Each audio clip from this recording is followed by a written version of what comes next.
Bob Geldof, good morning and welcome back to Australia. You're almost a resident these days. Thank you. Now, with the opening words of your memoir, Is That It?, which, for what it's worth, I think is one of the finest rock musicians' memoirs written, you quote a fellow Irishman, Samuel Beckett, from his play Waiting for Godot, and if I can quote a little, "Let us not waste our time in idle discourse. Let us do something while we have the chance." Now, this concert of yours, An Evening with Bob Geldof, it's not an evening of idle discourse, is it?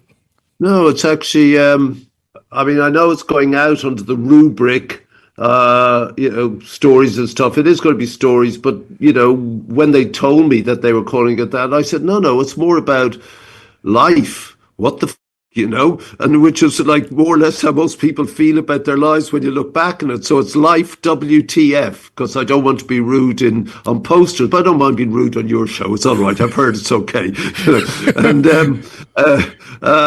And it's more that. I mean, Beckett's quote is apt. The other quote I remember from school is Goethe, and he says, "Whatever you can do or dream, you can't begin it." But none of those things really apply. I stumble into these situations. My life is peculiarly episodic. It sort of happens in segments of time, and I'm in the middle of a scene that I haven't written when I realize I'm sort of in this scene, and it must play out whatever way it's going to. And I can't steer it, I just have to go along with it. And you look back retrospectively, and it's all so very odd, and also exhausting. See, mate, you sound like Beckett right there. Oh, I see. Weary, Irish and haggard. No, lyrical. That's what I meant, lyrical. Oh, thank you. So how did this idea come about then of bringing together on the one night? By happen chance, literally, it's exactly what I've just said. I was over here for the 40th anniversary of the Band-Aid record, Do They Know It's Christmas? And someone said, why don't you do a show where you just do? We've had a lot of people come out and do it. And I thought, I'm sort of sick of the stories, but I suppose if you contextualize them, they're not all that wild, really. And I was jet-lagged and bored in November, and when I'm bored, I make mistakes, and the mistake was to agree to do this. So the theatres were booked, and next minute I'm approving posters and names of things. And as you can see, I'm still writing bits as I go along. It will be songs, it will be stories, it will be a narrative, because almost trying to myself work out why things happened the way they did in my life, and I don't mind sharing that publicly because so much of it has been public, so a lot of it is known already. It would be pretty different if you or one of your listeners do it. People know you, but they probably don't know, the hinterland, if you like. It's sort of useful for me to pick it apart and atomize my life and see how one thing led to another. And retrospectively, you can see how one thing trips into another, unplanned. And essentially, anyway, I would always take the road less traveled. Simply because I get bored, as I said, and anything that's anger and boredom are the main animus in the Geldof corpus, so they're the two things that make me do something else that I wouldn't normally have thought of. Well, anger and boredom in your young life seem to rule. You did so many jobs, from working on a pea assembly line to distributing pamphlets, from teaching in Spain and building roads to working in an abattoir. Were you looking for something, or were you running away from something? Oh, that's good. Always running away. Still am, I think. I don't want to be dramatic or romantic. There's always the running away. And I think, again, this whole exercise of this show is useful. It's corny, it's obvious Freudianism, but you're running away from an unpleasant early past. A constant running away. You cannot rid yourself of the ghost. You just cannot, which is, I guess, why people talk themselves out on shrink couches. I talk myself out, unfortunately, to the Australians on stages. But I think that's what's going on. It was crap. and I left school without anything. Except a love of poetry, I suppose. I had 3 priests who could do poetry consecutively. That was useful and served me well later.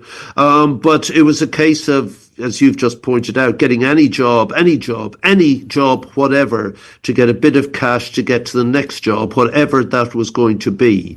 And whatever that was going to be would be the next highest paying job I could find, whatever.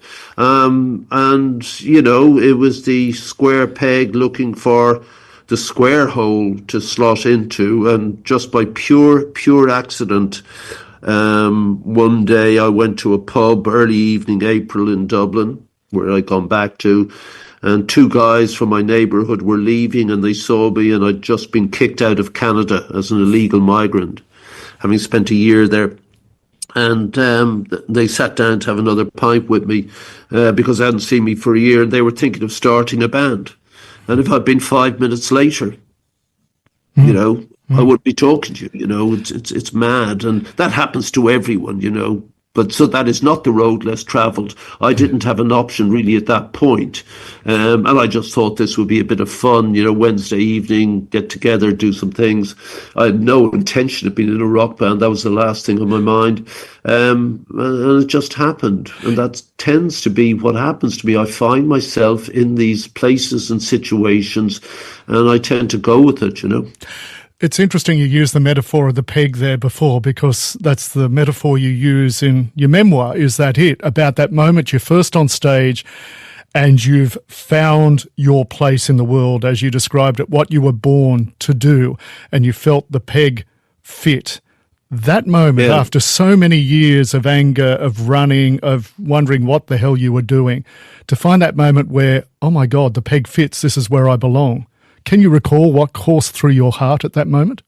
It was Halloween night 50 years ago, Halloween night 1975. It was in Bolton Street College of Technology, where the guitar player was studying architecture, and he got us the gig. And I tried to stop doing the gig. I just thought this was a mess. It was never meant to be serious. And I'd never really heard myself because the noise of the band was so huge out in the shed we practiced in. And I thought I'd be embarrassing, certainly, and we probably would be. So I tried to stop it, and I said, how much are we getting? And he said, 30 quid. And I scoffed, and it's like, I don't take my coat off, mate, for less than. And he said, well, how much should I ask for? So I said, 60 quid, 100% more. And he came back the next day, said, yeah, okay, they'll do it. So business lesson learned in rock and roll, I have to tell you straight away.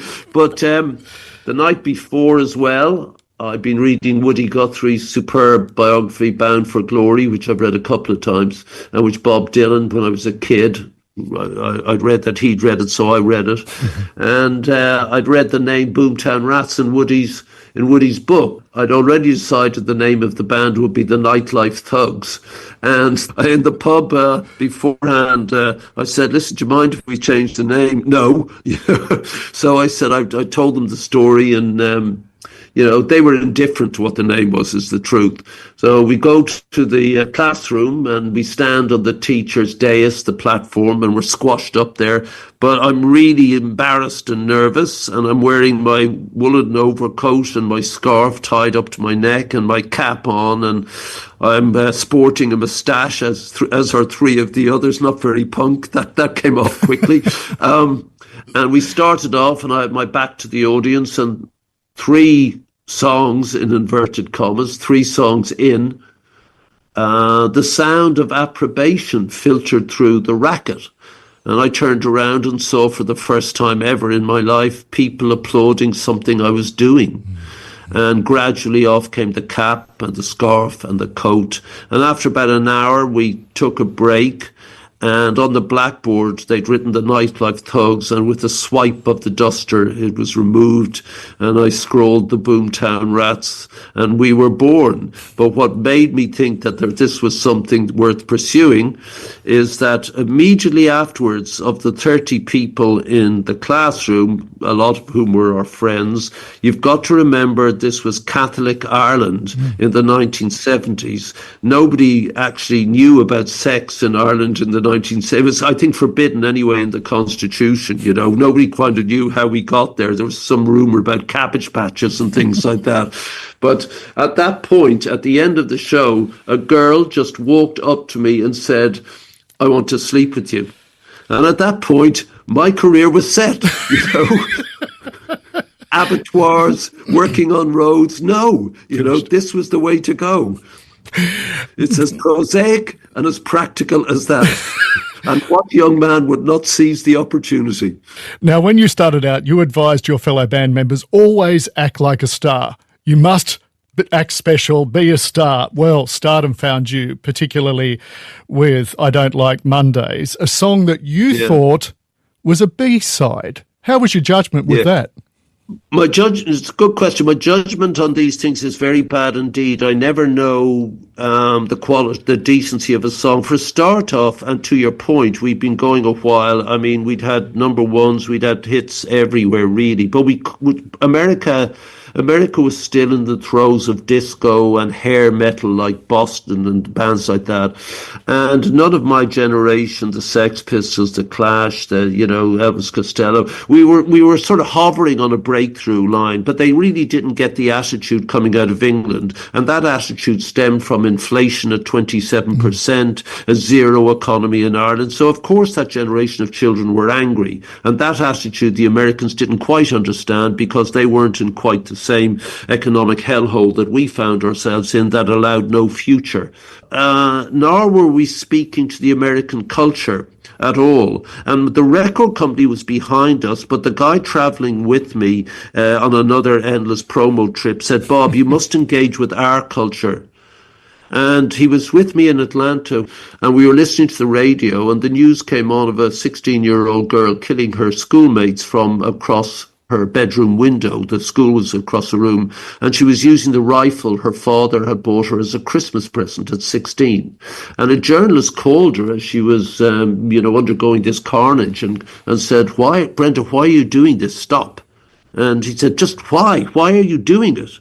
And of course, there was no reason. And we still flounder. This was the first time I'd ever heard of a school shooting, and it was being done by a child. And she paused to think of why she was doing it, and she came up with the perfect non-reason. She said, "I don't know, I don't like Mondays."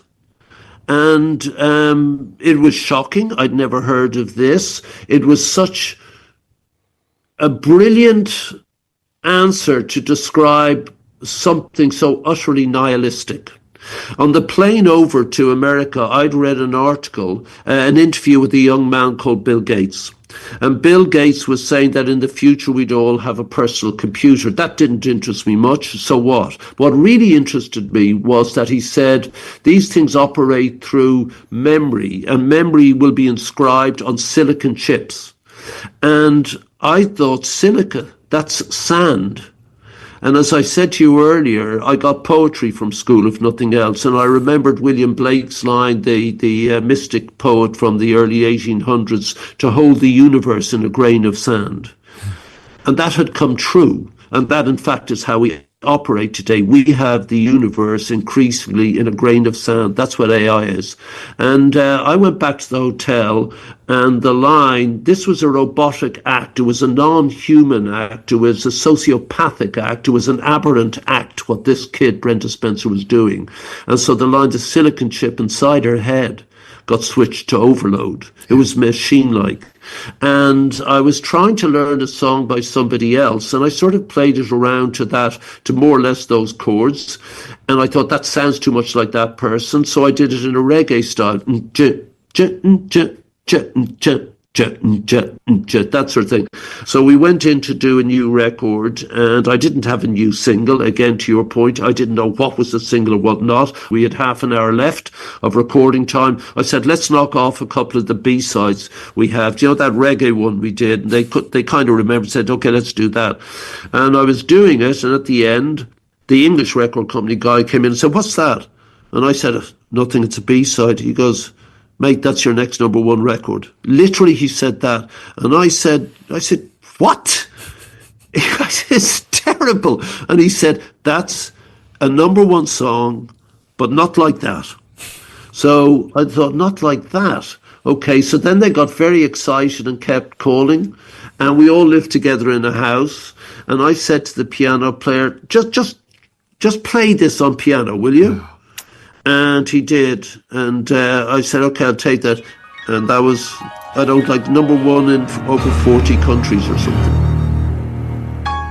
It's fascinating in our lives how we have these moments, and you seem to have a lot of them that come along that seems to put our lives, our concerns, our worries into perspective. And so it was for you in winter 1984. You've come home, you're worried about how to promote a new single. You turn on the television and then these images of the famine in Ethiopia come up on the screen, which, as we've all come to learn, led to the single, Do They Know It's Christmas, and then Live Aid, that phenomenal event 40 years ago. How has that moment of turning on the television resonated through your life? How does it still resonate? Well, just in a very practical sense, I've just had I get about 10 to 12 emails every day. So when I look at my emails, there's whatever latest horror there is, reports coming in. There'll always be from Band-Aid an approval slip for me to approve of some new project there or something. So in a very practical sense, that's how it impacts still. More people have watched the concerts on the YouTube channel than ever saw them in the first place, which is extraordinary. It's resonated down the years in movies, etc., etc. And it is, though this was never my intention, but it's the subject of the artists themselves. It probably is considered the greatest rock concert of all time, which is nice to have been part of. So that's the other thing. But it completely, of course, altered my life. And, you know, you switch on the television going back to the beginning of this conversation, you switch on the TV one night and suddenly your life is altered. You go to the pub one evening and your life is altered. And it's had wholly negative consequences in my life.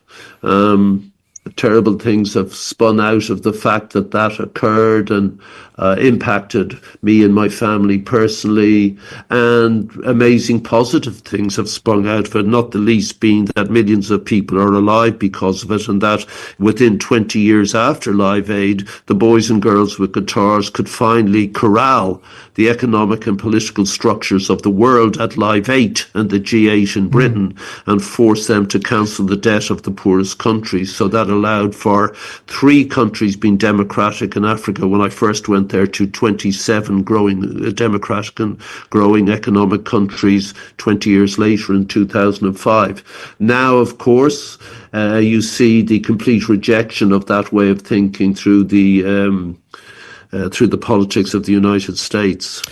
Because this whole process opened a lot of doors of power for you as you raised money, raised awareness, and changed opinions and minds, leaders' minds. How do you think you'd go today in the present era, particularly in Trump's White House?